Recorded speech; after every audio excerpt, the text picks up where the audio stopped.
You have reached your destination. Yep.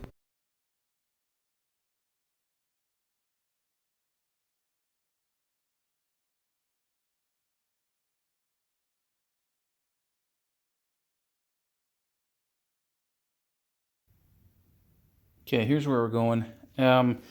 Taking the front portion off my metal scaffold there, and I have done a little bit of surgery so I can do some more plug welds.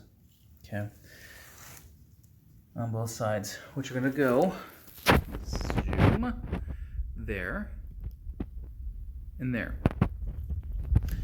So to that end, I have welded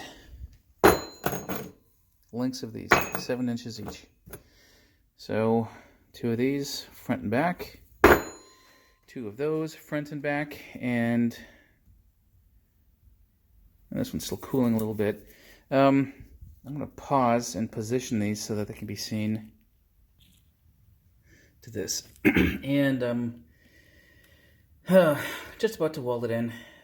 What I'll do is do those plug welds from behind, and then a seam weld here and here, and then I'll do the same thing on the other side, turn over this entire thing and weld them from the back. I'll show you that in a second. Here's what I'm doing on the other side. As I mentioned, I've drilled holes all the way through, and I'm going to weld each of these. These are plug welds, right? So not only is this stuff nicely welded to the other side, it's going to be welded to everything here. And I have yet to clear off that, but I'll clear the metal off before I do any welds. But yeah, there we go. This won't take me very long to finish off. And these plug welds are done. Here's one side. There is the other side. I'm gonna, oh, these things cool fast. Did this one last. That was not cooled. I'm gonna wait a minute or two and then grind these down. All right, here's where I am now. I'm on my back and it hurts. Hold on a sec. Oh, son of a bitch. I have yet to do some final adjustments and such, and yeah, back and forth. I've widened the hole a little bit for set adjustment, and what I'm going to do next is strengthen up. Damn it!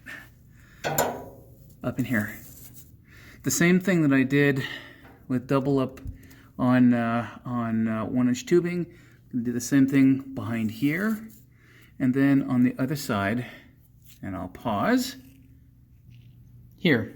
I'll put it on the outside as well, down through about right here, so that this has something to adhere to be welded to. I don't want this thing to flex, especially as I'm beginning to turn it over and bend where I don't want it to bend. And I'll do that on both sides. So I've got some more welding to do. Lucky me, I'll be doing it on my back.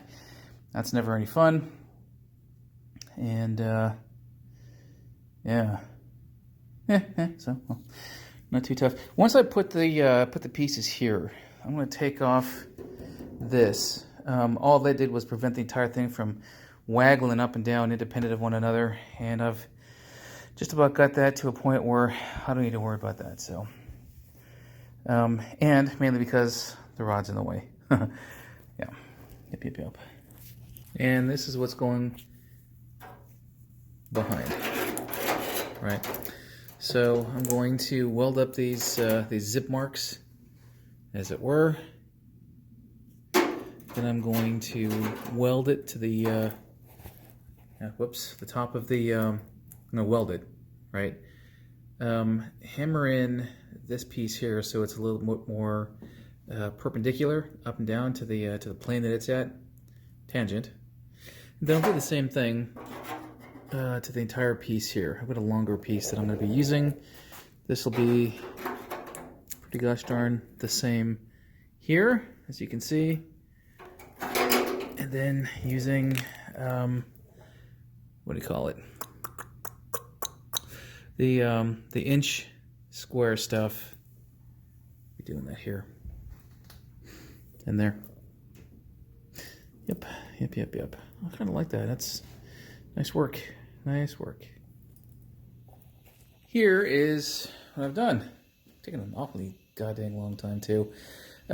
So this piece will go behind. This piece will go on top. This piece will go behind. This piece will go behind here, and this piece will go on top here.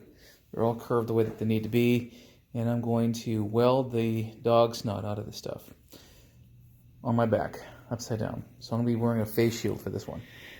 And this is done.